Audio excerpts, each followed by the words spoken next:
Hello बच्चों, let's see this question is a storage battery with EMF 2.6 volt loaded with a external resistance produces current 1 ampere. In this case, the potential difference between the terminals of the storage battery equals 2 volt. Find the thermal power generated in the battery and the net power supplied by the battery for external circuit. तो हमें दो value निकालनी है, ठीक है। एक तो thermal power generated in battery and net power generate supplied by the battery. तो बच्चों हमें यहाँ पे दिया हुआ है कि एक जो बैटरी है इसका 2.6 वोल्ट जो है plus minus this is 2.6 volt का ईएमएफ है। तो इसका इंटरनल रेजिस्टेंस भी होगा बच्चों यहाँ पे, तो इंटरनल रेजिस्टेंस भी होगा इसका, क्लियर। और ये जो है इसमें से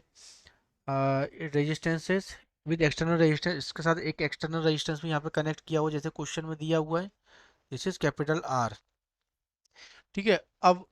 ये जो मेरे पास बैटरी है, बैटरी के बीच में अक्रॉस क्या था, कितने वोल्ट का पोटेंशियल दिया हुआ है, दिस इज 2 वोल्ट का पोटेंशियल दिया, तो मैं बोल सकता हूँ this is P, this is P, this is Q. तो this is V P Q की वैल्यू जो दे रखी है पूरे सेल के, this is 2 volt, clear, 2 volt. और इससे क्या होती है, करंट निकल रही है कितनी, दिस इज 1 एम्पियर की करंट जो है इससे इंड्यूस हो रही है यहाँ से, है ना, इस तरह से सर्किट के अंदर जा रही है 1 एम्पियर करंट, ठीक है। तो मेरे पास यहाँ पे मैं इसमें ये वाले पी पॉइंट से पी से क्यू की तरफ वो लगाता हूँ और आर रेजिस्टेंस निकालता हूँ, इंटरनल रेजिस्टेंस कितना होगा। तो सबसे पहले हो जाएगा V P, this is plus minus, this is plus minus V P minus 1 ampere current flow हो रही है, this is 1 into R plus हो जाएगा प्लस का 2.6 इज इक्वल टू क्या जाएगा, this is zero, sorry this is we Q, है ना, दिस इज क्यू पॉइंट। तो ये हो जाएगा V P minus V Q, V P minus V Q equal to जाएगा कितना, ये हो जाएगा आपका 2.6, एक मिनट, तो कितना हो जाएगा यहाँ पे V P minus V Q equal to,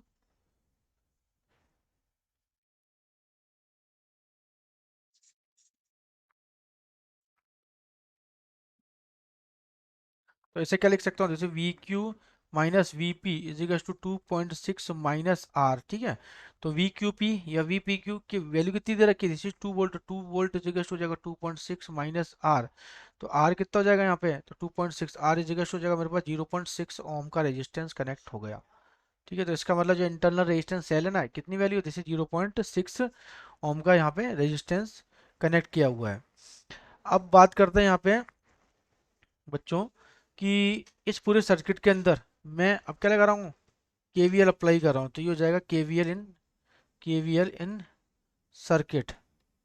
इस पूरे सर्किट में केवीएल अप्लाई करो तो क्या हो जाएगा, दिस इज 2.6, है ना, करंट आई फ्लो हो ही रही है, तो 2.6 माइनस 1 एम्पियर की करंट तो जा ही रही है, इनटू आर रेजिस्टेंस हो गया, माइनस दिस इज आर कितना हो जाएगा 0.6, तो माइनस 0.6 इजिकल्स टू, है ना, आई आर, करंट भी 1 जा रही है तो दिस इज 0, तो ये जाएगा मेरे पास आर इजिकल्स टू कितना हो जाएगा, दिस इज 2 ओम। तो रेजिस्टेंस भी कितना आ गया मेरे पास, दिस इज 2 ओम का रेजिस्टेंस आ गया। अब बात करते हैं कि पावर जनरेटेड इन बैटरी, तो हमसे क्या पूछा है, power generated in the battery, तो ये हो जाएगा power generated in battery, power generated in battery, तो क्या हो जाएगा बच्चों, ये हो जाएगा हमारे पास आई स्क्वायर इंटू आर, क्लियर। तो ये हो जाएगा आपका आई स्क्वायर इंटू आर, तो पावर जनरेटेड से मतलब ये है कि बच्चों यहाँ पे जो आपका इंटरनल रेजिस्टेंस है, कौन सा, ये इंटरनल रेजिस्टेंस है। मैक्सिमम पावर जनरेटेड कब होगा, तब ये आपका जो एक्सटर्नल रेजिस्टेंस इंटरनल रेजिस्टेंस के बराबर हो जाए, तो ये हो जाएगा जैसे 1 का स्क्वायर इंटू 0.6, तो हो जाएगा 0.6 वॉट। सेकंड क्या पूछा है, सेकंड पूछा हमसे this is net power supplied, तो नेट पावर सप्लाइड कौन कर रहा है, बैटरी कर रही है, तो कहाँ से, रेजिस्टेंस से पास हो रहा है, तो पी नेट पावर सप्लाइड हो जाएगा, ये हो जाएगा आपका आई स्क्वायर इंटू आर, तो ये हो जाएगा आई स्क्वायर 1 का स्क्वायर इंटू 2, तो ये हो जाएगा this is 2 watt, this is our answer. तो बेस्ट ऑफ लक बच्चों।